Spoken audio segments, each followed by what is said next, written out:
Hi అండి, నా పేరు doctor G Ajay Kumar, senior urologist, paediatric urologist and transplant surgeon, Sentini hospitals, Vijayawada. So ముఖ్యంగా ఇప్పుడు మనం హైపోస్పెడియాస్ అనేది తెలుసుకున్న తర్వాత ఇది ఎవరు ట్రీట్ చేస్తారు? హైపోస్పెడియాస్ అనేది మెయిన్ ఏంటంటే పీడియాట్రిక్ యూరాలజిస్ట్ గానీ పీడియాట్రిక్ సర్జన్ గానీ మనం ట్రీట్ చేస్తాం.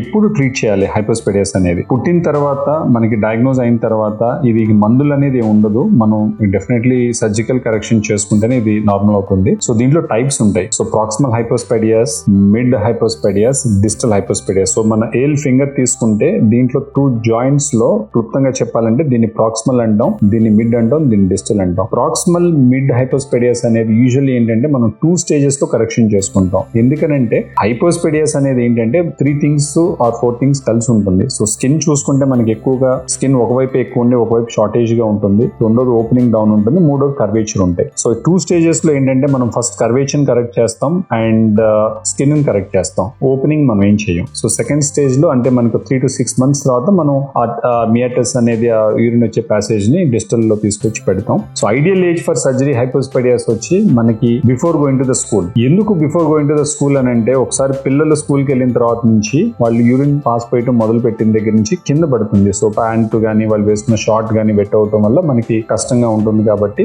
బిఫోర్ గోయింగ్ టు స్కూల్ లో మనం చేసుకుంటే బాగుంటుంది.